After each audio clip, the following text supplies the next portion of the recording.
Bienvenue à l'épisode 19 de Rebelle et Sensuelle. Cette semaine, on va parler de quelque chose de très, très important, comme ton corps. Est-ce que c'est une boussole que tu as oubliée? Donc, l'importance de ton corps dans ton processus de développement personnel pour pouvoir accéder à un level up. Alors, pourquoi que juste comprendre ne suffit pas? Il va falloir changer cette croyance-là. Ça, c'est une croyance. Ton corps est un coffre à émotions et aussi une clé de transformation pour t'aider à comprendre et à appliquer qu'est-ce que je viens de te dire pour que tu puisses avoir une transformation beaucoup plus durable. Alors, on se retrouve après l'intro. Bienvenue sur Rebelle et Sensuelle, le podcast où tu explores ta sensualité et ta sexualité sans tabou. Je suis Geneviève Bessette et à chaque semaine, je t'accompagne pour te reconnecter à ton corps et vivre avec plus de liberté. Que tu sois en quête de connaissance de soi ou en pleine guérison, ce podcast est pour toi. Ensemble, avançons avec amour et empowerment. Pourquoi comprendre ne suffit pas? On est à l'ère de vouloir comprendre tout, on a toutes les informations à notre portée et je suis la première. J'ai trouvé que c'est en étudiant que j'ai pu plus comprendre ma situation, donc ma situation de quelqu'un qui a vécu beaucoup d'événements traumatisants différents sur une période donnée et que finalement le diagnostic qu'on m'avait posé dans ma face en 2003, mais n'était pas correct. Il était nuancé parce qu'il n'était pas capable de dire choc post-traumatique. C'était justement un an après ma relation de violence conjugale où que j'ai failli y passer. Quand on m'a posé cette étiquette-là, j'ai carrément posé la question, oui, mais qu'est-ce qu'on peut faire avec ça? Puis il m'a dit, on ne peut pas rien faire.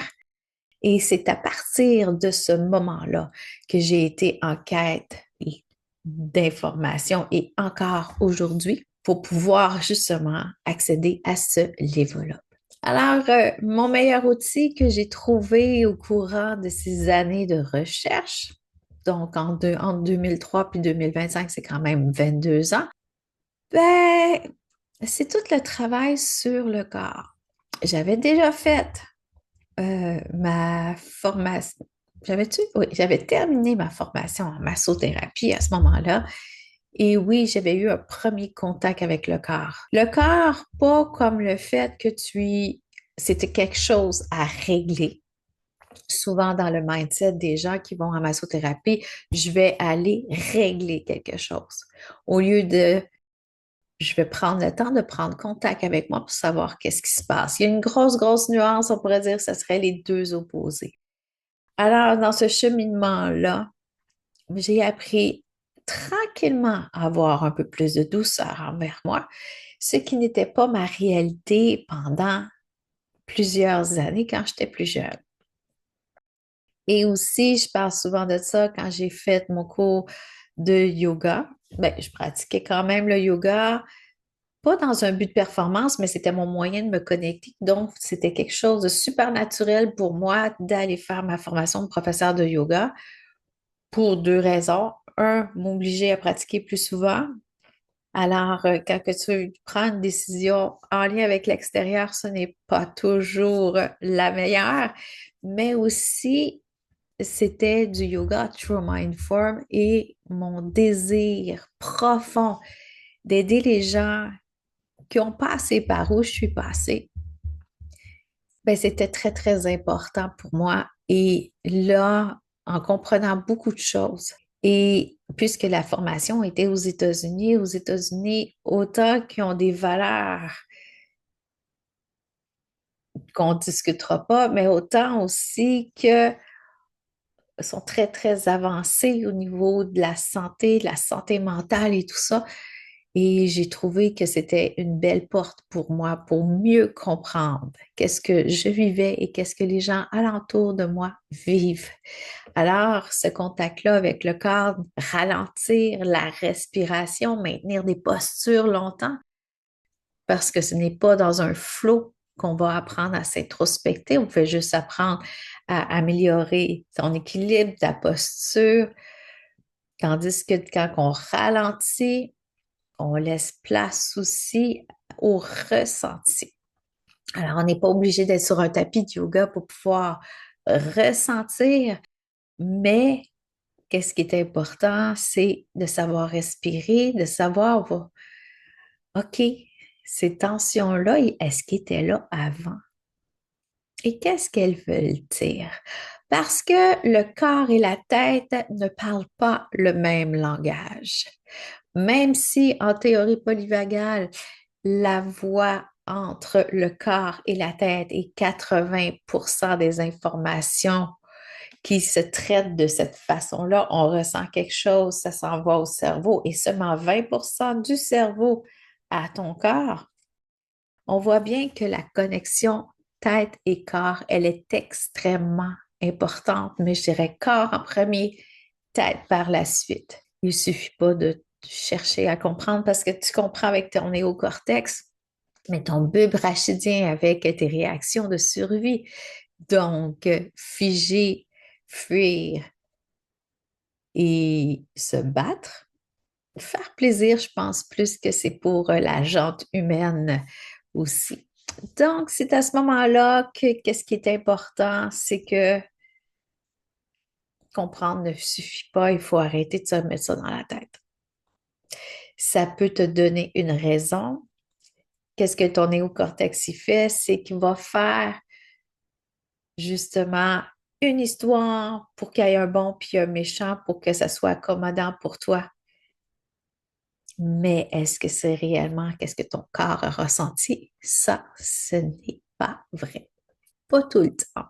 Des fois, c'est pour ça qu'en théorie polyvagale, on utilise souvent le terme Dr. Gabor Maté, justement un grand de ce monde. Il dit tout le temps, est-ce que tu es prête à voir une autre version de ton histoire? Et c'est à partir de là qu'en travaillant avec le corps, il se peut que oui, tu peux voir une autre. C'est pas l'histoire qui est importante, c'est qu'est-ce qui reste après. Alors, si on travaillait sur qu'est-ce qui reste après, parce qu'au niveau temporel, l'histoire, on ne peut pas la changer. On ne peut vraiment pas la changer. Alors, l'histoire qui reste, c'est celui que tu vas développer une réaction de survie. Donc, à chaque fois que tu vas vivre quelque chose de similaire, tu vas toujours répondre de la même façon. Je te raconte une de mes histoires, puis que comprendre, ça n'aurait rien servi. En 2003, ça aussi, je pense. En 2003, j'ai supposément un de mes amis qu'on on a été au restaurant avec, j'étais avec ma copine, j'étais avec ma fille et tout ça.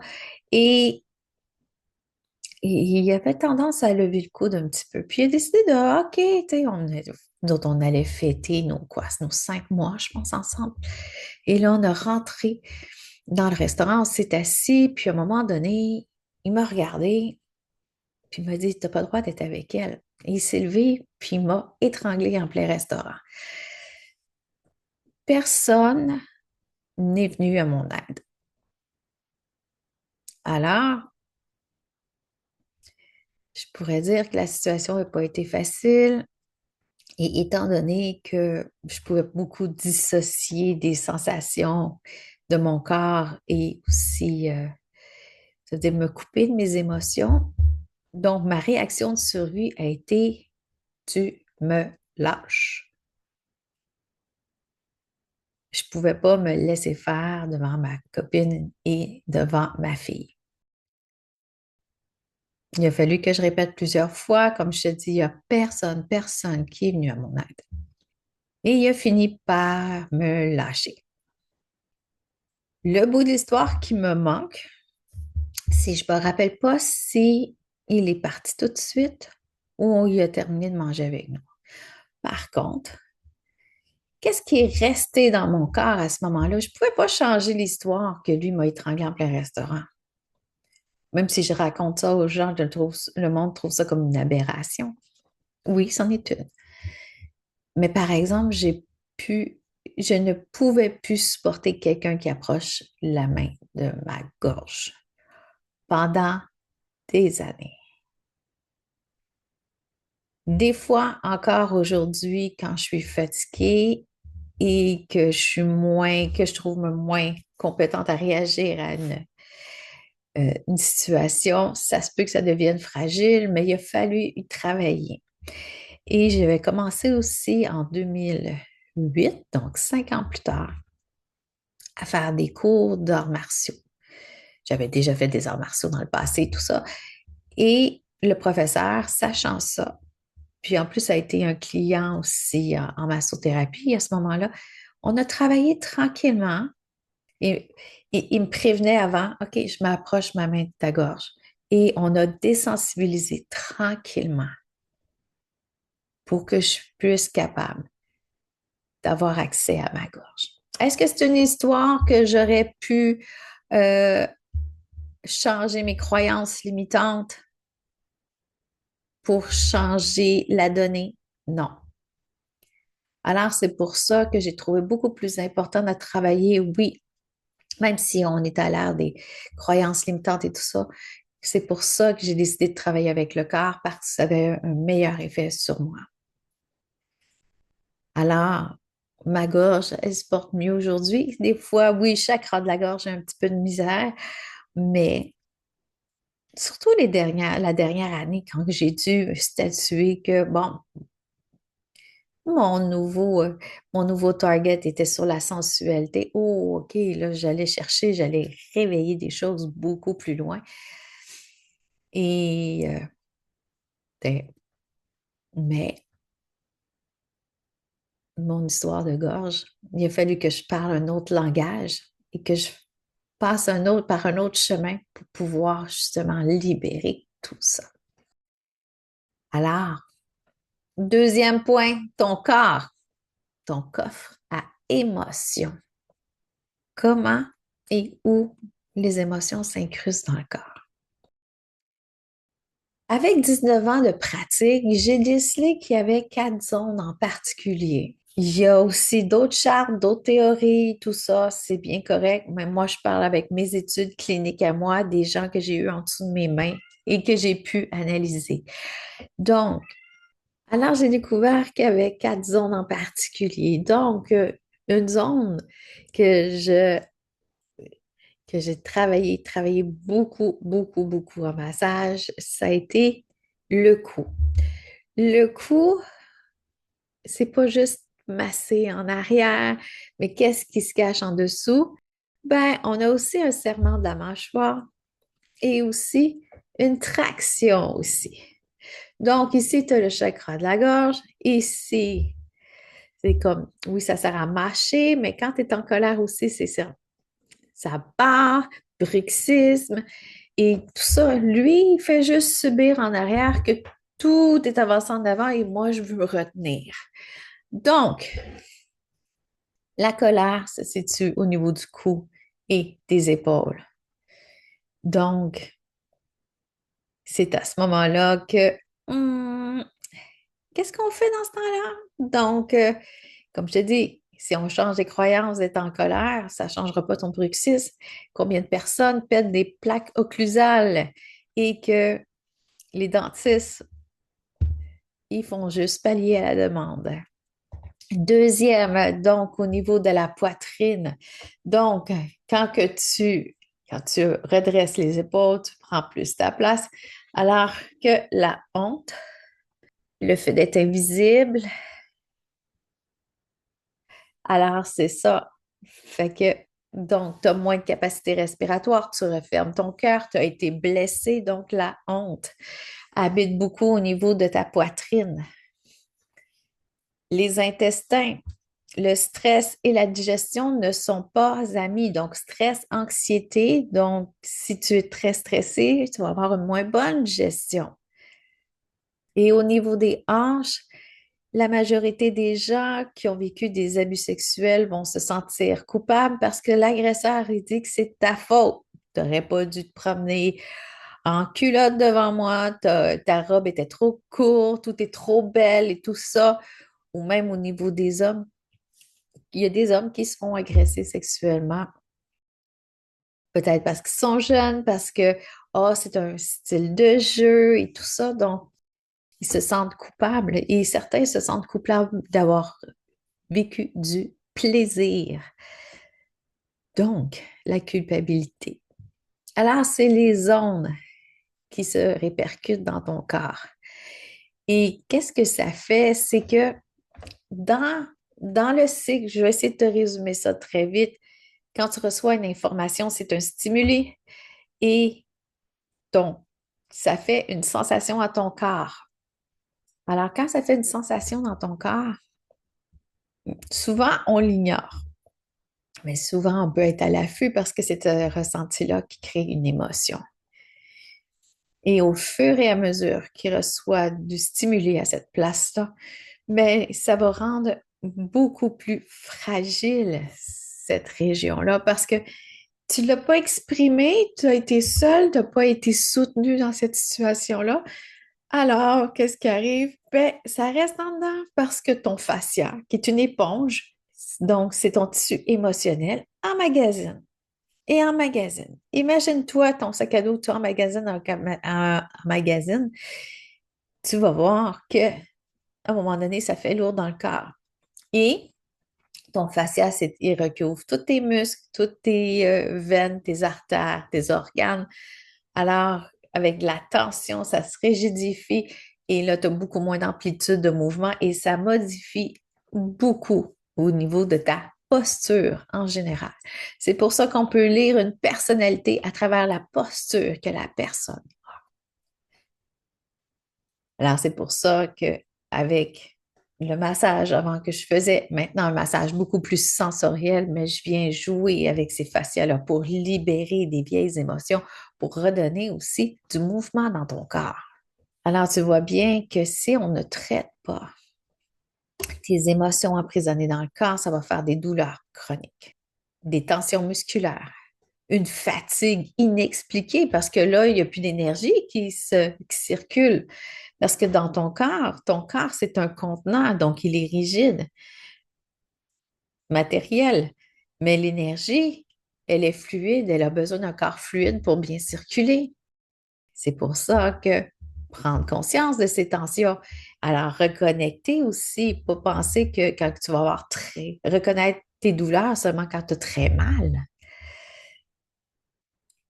Alors, c'est à ce moment-là que ton corps parle à ta place. Tu n'as pas voulu l'écouter, mais là, ton corps écrit. Comme Jim Rohn disait, ton corps, c'est le seul endroit que tu es obligé d'y vivre. Alors, prends-en soin. Comment déceler? Je t'ai parlé aussi d'être en sécurité, le mode de survie et tout ça. Comment déceler ces signes-là dans ton corps? C'est au niveau, on remarque ça souvent, souvent. Pense à un enfant qui se fait chicaner. Donc, repense-toi à mini-toi, plus jeune, que ta mère te chicane parce que tu as peut-être renversé ton verre de lait ou quelque chose. Alors, tu montes les épaules, donc tu figes. En figeant, tu essaies d'être, invisible et immobile. Pareil comme le petit lièvre avec au-dessus qui a un faucon au-dessous de lui. Donc, tu figes. Alors, aujourd'hui, est-ce que tu as encore avoir les épaules aux oreilles? Comme si tu allais te faire chicaner? Il y a moyen, tu sais, ben beau qu'on va travailler les épaules puis tout ça, mais ça va revenir à chaque fois. Et c'est pour ça que j'ai décidé de faire un level up dans ma pratique. Au niveau de la colère, combien de fois que tu aurais voulu répondre à quelqu'un et tu as décidé de ravaler les mots et les femmes sont vraiment championnes dans ce domaine-là. Ah! Peut-être que tu t'es pas exprimé parce que tu n'en ressentais pas le droit. Peut-être que c'est la mini-toi aussi qui ne pouvait pas répondre ni à sa mère ni à son père parce que justement, le petit frère a dit ouais, mais ma soeur, elle a fait ça. Fait que, comme on dit, il a stoulé. Puis là, c'est comme, tu sais que c'est pas vrai parce que c'est lui qui a fait un mauvais coup, puis tu essaies de mettre ça sur ton dos. Fait que, au lieu de vouloir te défendre, tu as ravalé. Et aussi, la... donc, on va sentir beaucoup plus de tension, mais comme, ah! Mais tu sais, c'est comme une tension de la rage accumulée. Et le dernier, la fuite, c'est très difficile de le voir dans le corps. Par contre, un signe très, très particulier aussi d'être dans la fuite, c'est quand tu as besoin d'avoir des millions de distractions. Et de mon point de vue à moi, le TDA est une réaction de survie. C'est une façon de détourner l'attention de qu'est-ce qui se passe vraiment parce que c'était trop, si ça dépasse la capacité de ton corps à absorber. Alors, on a fuir, figer et lutter. Et comment qu'on se sent pas en sécurité, c'est quand on n'est pas capable de rester au repos. Est-ce que tu as été capable de prendre minimum 5 minutes dans le silence à t'écouter toi-même ou tu n'es pas capable d'avoir la lumière fermée ou de fermer tes yeux durant un shavasana? Ça peut déceler aussi de manque de sécurité.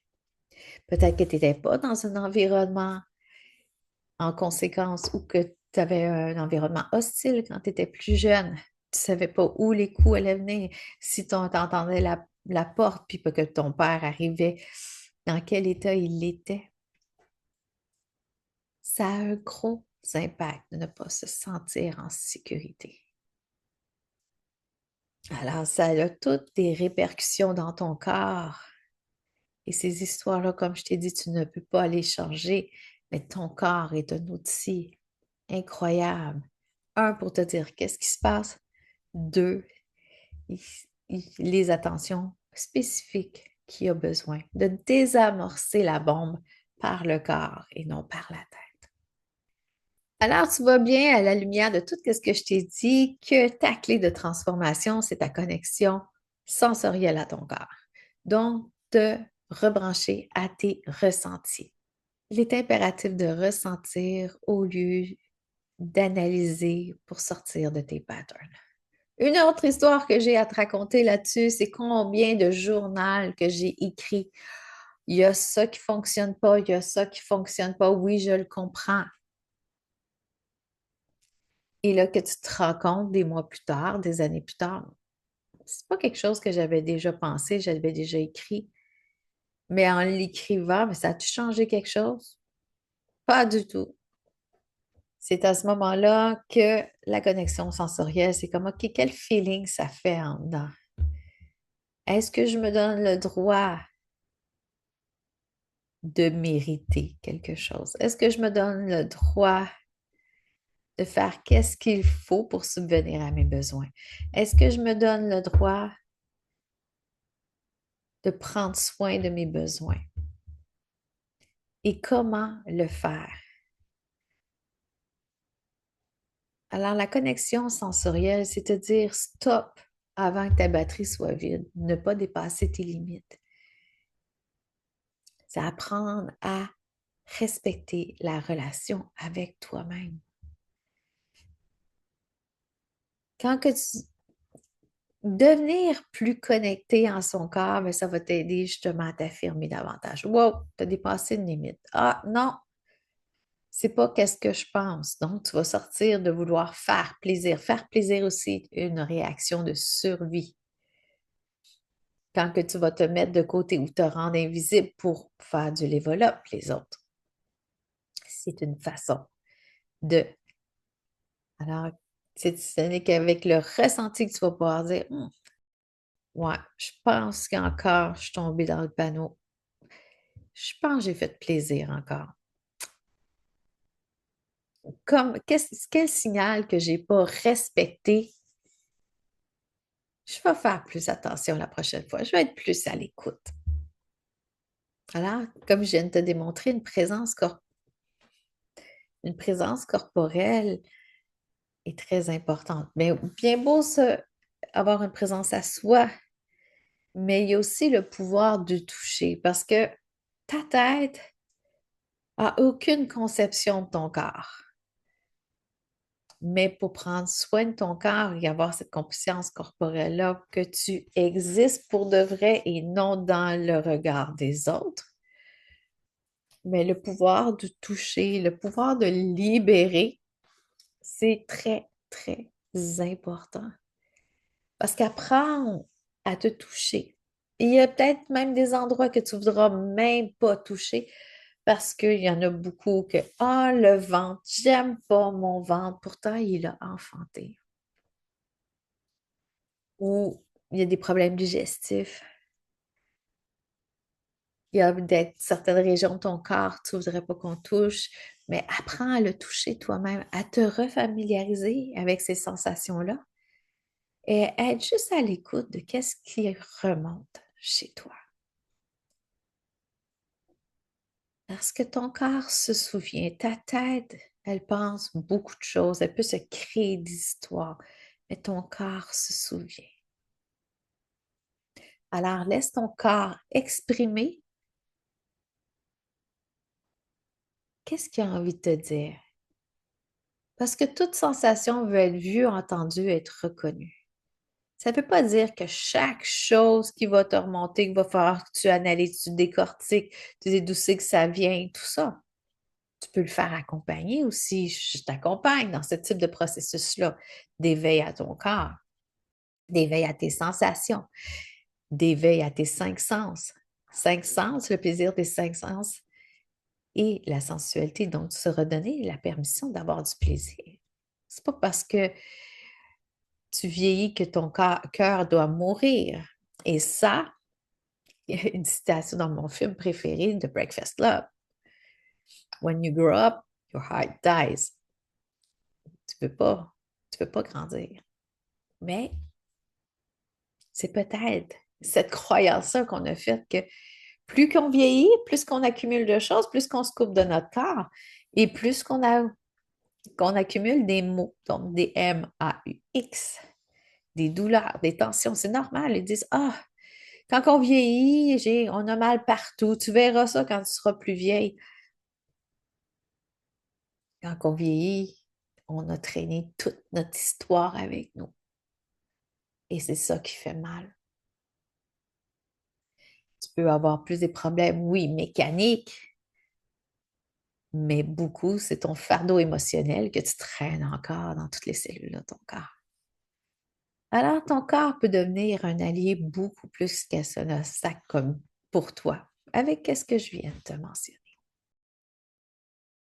Je termine cet épisode de podcast avec un exercice pratique que tu peux faire dès maintenant.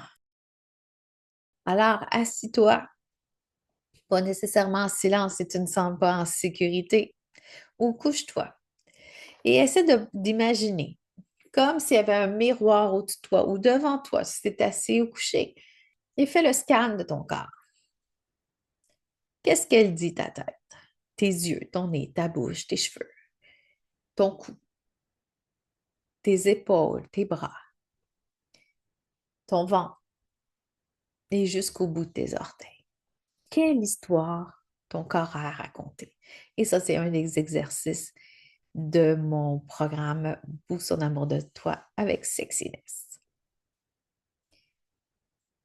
Et tu me le diras, qu'est-ce que tu en penses? Alors, tout ça est nouveau pour toi, le contact du corps et tout ça, cette approche-là. Je t'invite au défi du 10 au 14 février à 8h15 matin, heure du Québec, de rediffusion disponible pour 5 jours pour te reconnecter à ton corps et éveiller ta sensualité. Sensualité n'est pas de l'érotisme. Sensualité, c'est l'éveil de tes cinq sens avec plaisir. Et Je vais te laisser le lien dans la description et ça me ferait plaisir de te rencontrer en live ou sinon on communique ensemble en rediffusion. Tu pourras m'envoyer tes feedbacks. Alors, c'est tout pour cet épisode-ci. Alors, la semaine prochaine, on va parler de te connecter à ton corps, le secret pour t'aimer davantage. Et oui, ça marche.